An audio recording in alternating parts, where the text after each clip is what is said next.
Welcome back to this Eternal Lands Map Editor tutorial series. This is not a usual video. This is a special one I've decided to make where I'm going to take you through creating an entire insides of a building. In this case, we're going to be doing this particular building in South Redmoon. Now I'm picking this one out of the other ones that aren't done because it's the one that's furthest away from the others that are open. And there's a whole line of thinking with that, and that is that, we want to have places where people can quickly hop in to go AFK or protect themselves should there be like an invasion out there. And the more separate they are, the easier they are to access.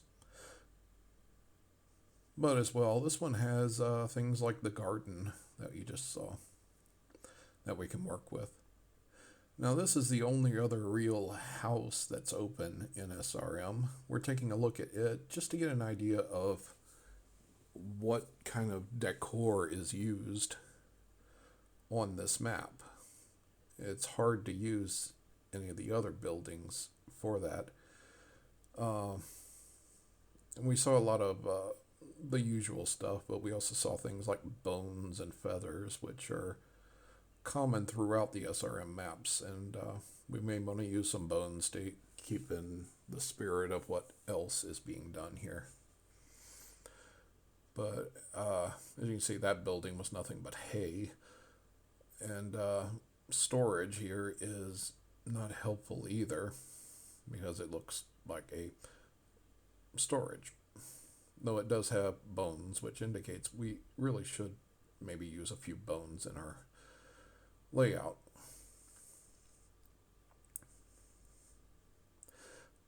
So I've got the SRM insides map open here, and you can see all the various buildings. We're going to use the tab map to get over to the end bottom right corner of it, and this is where we're going to be placing the building. We can turn the height tiling on so you can actually see where the corner of the map is. Now there's a thing where when you're inside a map you don't actually see the insides of other buildings, and that's because they're a certain distance away from each other. It's believed to be about 20 height tiles. So this is what I do when I'm separating them.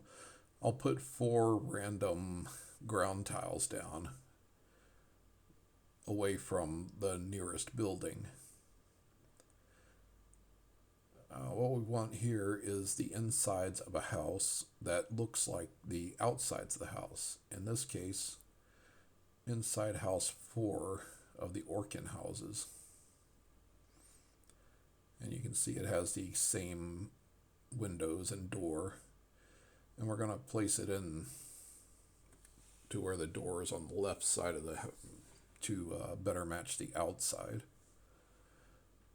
But right, the ground tiles help show, the ground tiles are 6 height tiles each, so 4 of them are 24. So that helps us determine, is this far away enough that it won't be seen when you're sitting inside the other house. We'll get into that more in the actual tutorials. But now I'm going to get rid of those now that I've placed the house. And you'll notice that I've got it set up in a way where the grid works in the best possible manner. I've also placed a light down so that you can actually see what we're doing here, because it's a very dark map by itself without lighting. Now I have went ahead and filled in all the height tiles for it, and we want to start off with some basic furniture. Every house is going to have a bed probably, so let's go ahead and just grab a bed and start with that. We'll place it in a way that we can use the height tiling in the best possible manner to be able to actually get up on the bed and off the bed.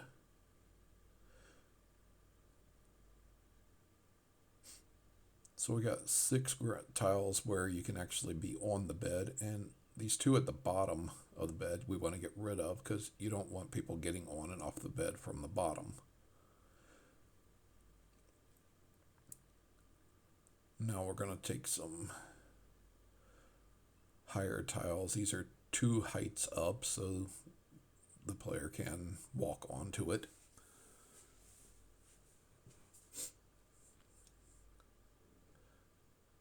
And we're just going to slowly think out what exactly would be in here and why would it be there. Some generic stuff you don't really have to think much about, like a bed, and tables are pretty common too. Let's take a look at the tables and which one do we want to use. We'll grab table 1. Let's place it. Yeah, this is different. We'll place it at the end of a bed. That's not common.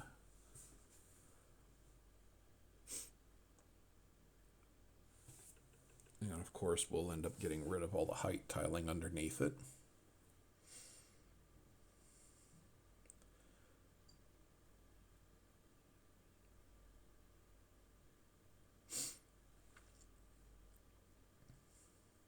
Ta-da. And with tables comes chairs. The thing is, what chair to use?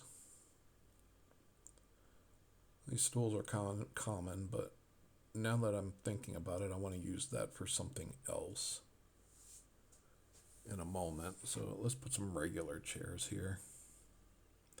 And we're rotating them just a bit so that they don't look sterile and square. We'll get the height tiling correct for them. And we're going to get rid of the height tiles behind them. That prevents players from walking through the back of the chair to get onto it. We'll adjust since we have that space to work with, I'll adjust the chairs, move them back a bit so that there's more room between the back of the chair and the table for the player to be sitting. It doesn't have to be directly on that height tile square in a situation like that. Now, I said I wanted to use the stool for something else, and that's this. Use it as a little bedside table. It's the perfect height for it. And while I'm thinking about it, what would be on a bedside table? Maybe a book. This person likes to read when they're going to bed.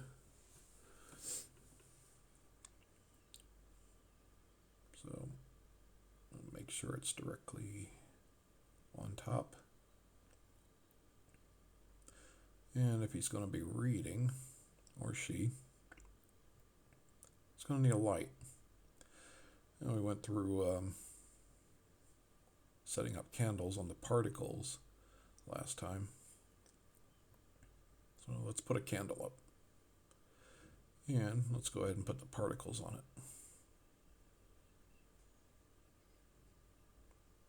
You can't see it, but it's a candle flame. And if you recall, just make sure the candle wick is 1 pixel above the square and center it. And you know that it'll be placed perfectly. And saving my work like a good map editor.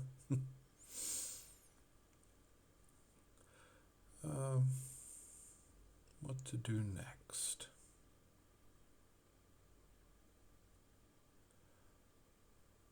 There are so many things you can do, but I'm wanting to do something different here.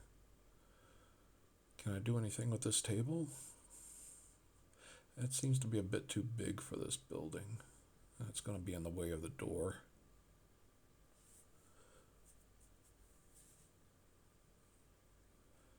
So no, I'm not going to use that. Up here in miscellaneous, we have these counters, and I'm going to get the one that matches the table. And I'll place that like so. It's not in the way of the door. And I'm thinking the front end of the house is going to be kind of like a work area for this person who, and their work is gardening. What kind of stuff would they have? Well, behind the house is a bunch of tomatoes. So maybe a basket up here, and we'll throw some tomatoes in there. For vegetables, you have to look under trees and plants, and then towards the bottom you see vegetables. Let's grab some tomatoes and put them up in here. And you can't necessarily see it, but I'm actually rotating the tomatoes each time I put one down, so that the stems don't all point in the same direction, if you can call those stems.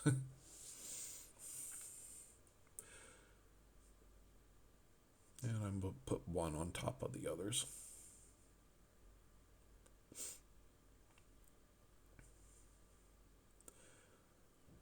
And that's part one. Moving on, now that I've had time to take a break there. If you notice, we got a larger garden back here that includes some cabbage, and we're going to assume that this is the same guy doing both of these gardens. So we can put some cabbages up here, because he works with those too. I'm noticing, let's go ahead and deal with this light. We got the random light just sitting there, but let's give it a source. So I'm going to take a lantern, and I'm going to put it on this table, and it's going to become the source of the light.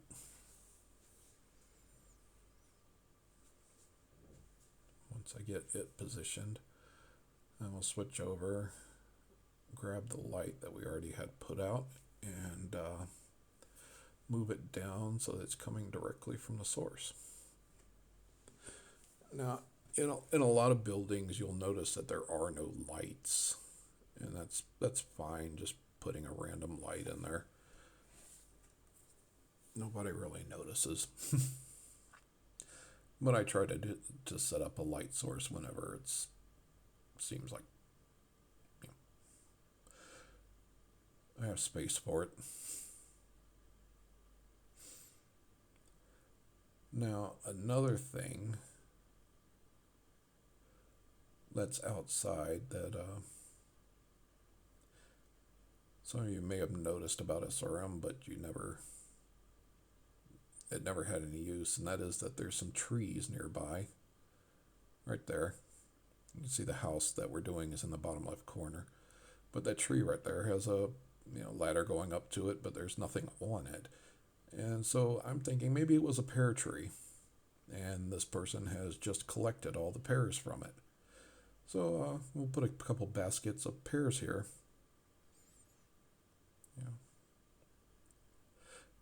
Not everything actually has to have an exact reason like that, but I like to try and give everything a reason when I can.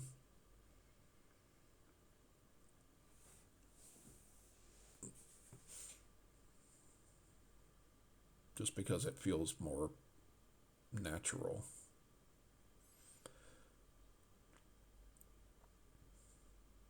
I could actually put some random weapons and such out here, because maybe they fight the tigers outside. But I do that so often in many buildings that I'm not going to do it this time.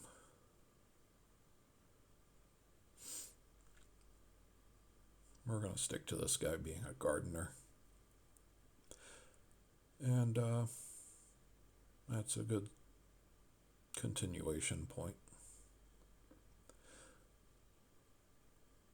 We still got other areas we need to fill in though, so let's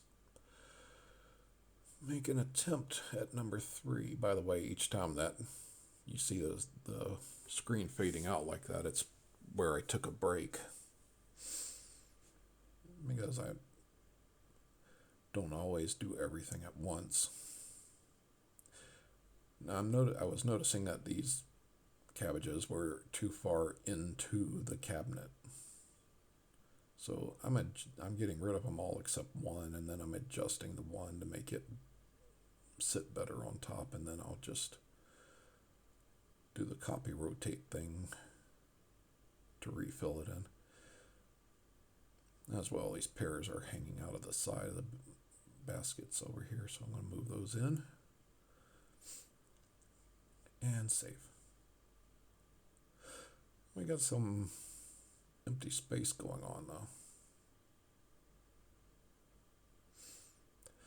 One thing I thought of is I want to separate his work area from his living area. As you see in the bottom left, I have a separate area in this one building with a bed area. I set up curtains. That was in the North Zirakunda, one of the houses there. So I'm going to do something kind of similar, but more SRM-like here. As I'm going to put up a little curtain area here that separates the front end of the building where he does his gardening work to the back end where he actually lives. And I'm doing that with setting up these bones to fit in with the SRM, normal SRM decor. 2 on the sides and then 1 running across the top that the curtains will hang from. Let's get those in position as best as possible. They're not really designed for this, but as long as it works, that's fine. I think I need to move that down a little bit more.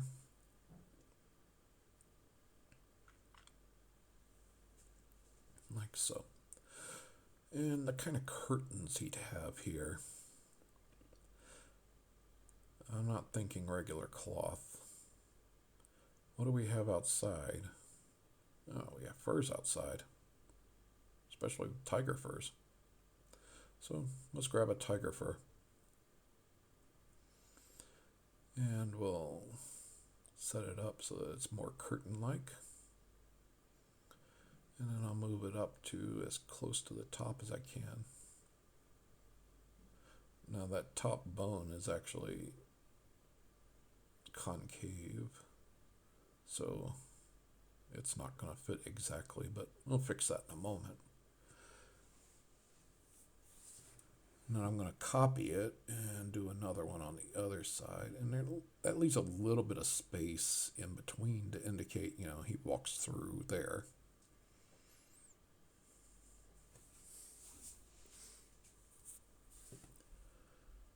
Now let's fix that little space in between the fur and the bone at the top. I think the simplest way to do that is just fill it in with some small bones.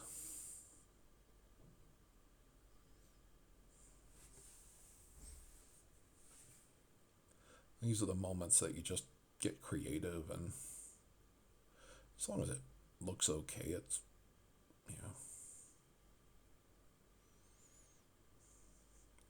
Now, it's important to check every direction once this is set up. And yeah, on this side it's not looking as well. Let's get those bones directly underneath the top bone.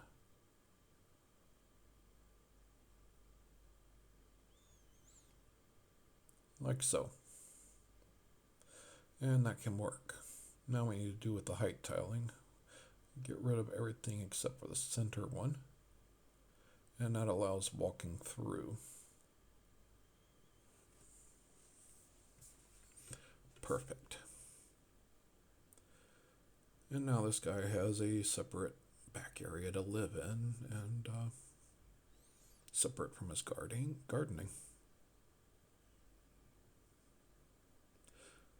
And we got some empty space on the other side of the front. And I'm thinking, gardening tools. And you find most of these under tools and containers, the miscellaneous work tools, as well as buckets and barrels and so on. And put a little trowel here for starters. And I don't really have a plan for this. I'm just picking some random stuff. A little bucket. He's going to need it to carry like water to the plants and such. A shovel is an absolute necessity.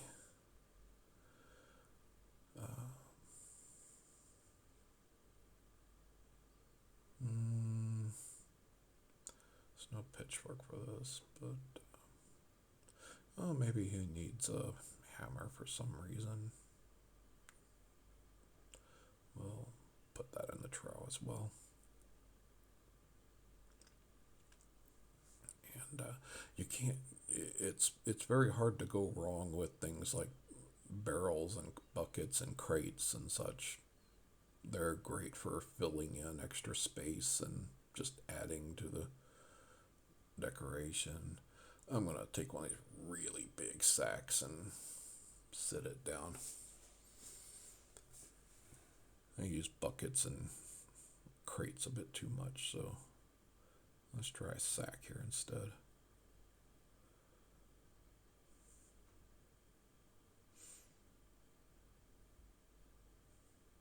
There are sacks in the storage, which indicates that they are commonly used in SRM, so it's not out of place here. Now I'm just making some rotations and such, and tweaking the positioning of things so that everything looks okay, and it isn't perfectly straight and such, because tools wouldn't be that way. And get rid of all the height tiling underneath all the stuff I just put down. Save my work. I want to add a little bit more. Let's put a bag down. And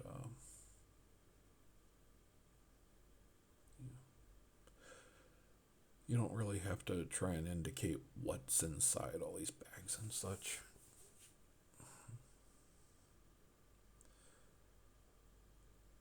Just as long as they kind of fit in with the theme of the area. And now let's put some stuff on this table to, make it look a bit lived in. This is the most common thing, some plates and mugs and such. We're not going to put any food on here since he's not at home eating right now. Get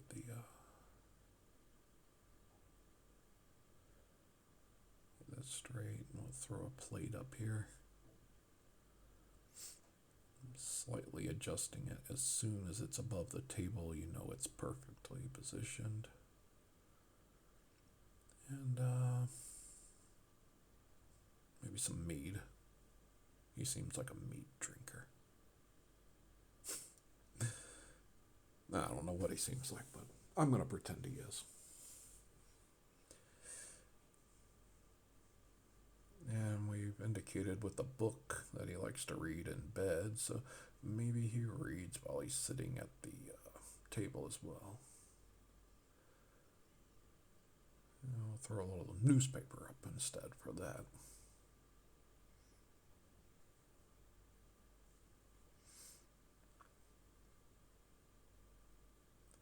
Like so.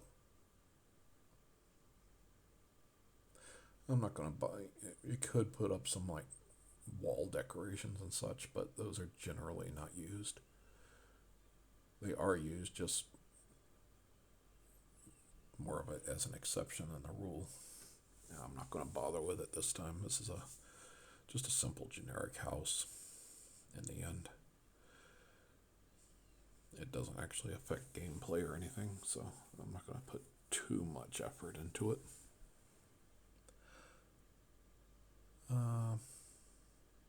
What else do we have to do here? The floors are kind of empty, so We're going to put a few leopard skin rugs down.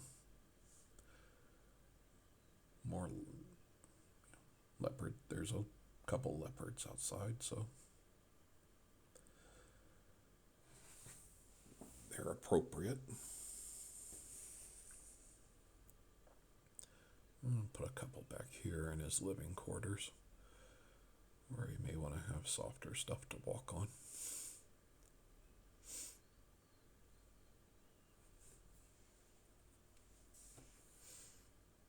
And save, of course.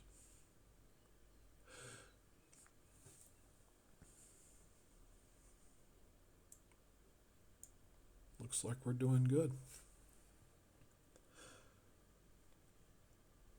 And here it is in the client.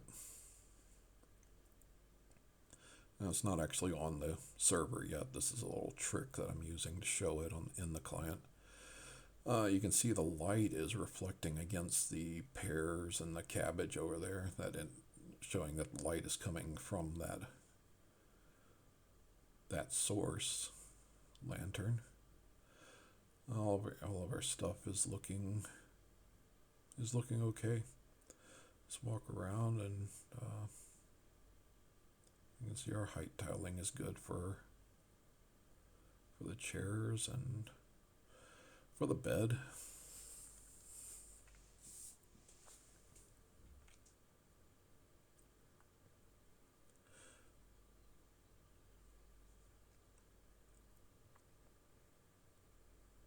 Yeah. I think we're done here. Almost. There is one final thing. There's a very important thing we still have to do, and that is setting up the information in the def file, which will allow the ability to actually go in and out of the building. I have already set that up here. SRM insides is Contour Map 16 insides. What we got here, what you're seeing right here, is the Nargash house. That's the house that I showed at the beginning of the map. That's already done on the map. And what you're seeing here is the min and max X and Y of where you stand in order to click on the object to leave the building. The teleport X and teleport Y will indicate where you land after clicking on the object. Teleport map is the map that you land on. In this case, you'll be going outside into SRM. The map object ID is the ID number of the item you click, in this case a door, to get out. Inventory object ID is only for if it's a secret and you have to use an object on the object to get in through. Send sparks is almost never used. And then you've got some text that indicate that may or may not get used. In this case, we're using the standards. You're too far away, nothing happens. And I'm copying the Nargash house to do this little Nargash garden houses information, because I'm leaving a few things exactly the same because they are the same in this case. Now, determining the min and max X and Y, that's your area. That's this area right in front of the door. And in the bottom left corner of the editor, you can see the coordinates.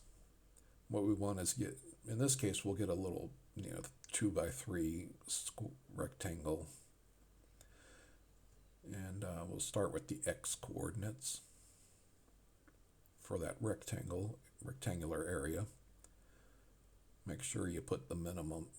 The lowest one is the minimum and the highest is max, otherwise it won't work if you accidentally do it the wrong way. And we'll get the 3, 25, 26, 27 space for X and Y. Now for teleport X, that's going to be on the outside. That's going to be out here on SRM, which I've opened up in another editor. And I think the best spot would be right here, directly outside the door. And we got the coordinates for that. We'll put those in the teleport X and teleport Y locations. And the map object ID. We got a little problem here. And that is that you want, for a house, you want, an indication that it's a door, something that the little cursor changes, it gives you a little door sign when you can click on a door. But it's not going to do that on this because it's, it's a door that's already connected to the insides of the building. So it's not giving us that little door icon on our cursor. So what we're going to do is we're going to go back into here and we're going to add an actual door piece and place it in front of the door that's already showing. Go into Orkin Doors, Orkin Door 1. That looks the same. It's a little bit larger, but that's fine. Now we're going to place it so that it works with that 3 square rectangular area.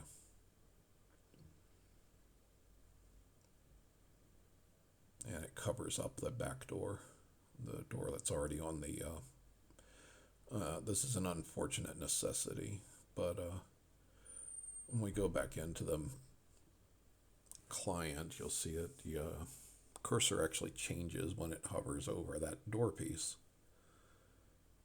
And that's a good thing. Now with Control E, we've pulled up this little area and you can see an object ID number when you select that object. And that's where the ID of the thing you want to do. We'll get into more detail on this in a later actual tutorial. I'm just running through how I've been doing this work so far. Now I'm on the SRM def file, and I have to indicate, what to do in order to actually get inside the building instead of leaving it. And it's done in a similar manner. We're going to do a 2x3 area here as well.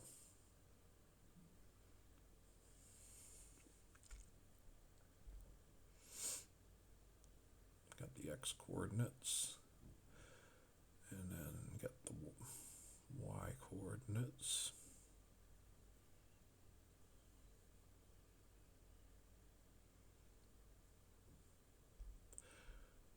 Now, when going inside of a building, I recommend taking it one tile in, not the one closest to the door, but one tile in. Now make sure your, part of your character isn't hanging outside of the door and such, as used to be very common before I fixed the overwhelming majority of the maps in the game to do it this way instead. And we got the object ID.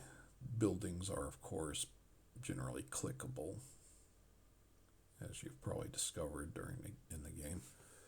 You can click buildings from any direction. And that's done. As I said, when we hover over the door, now we see the door icon with the cursor. So it'll be clickable. I can't click it now because it's not actually on the server yet. But that's it. That is how an insides is done.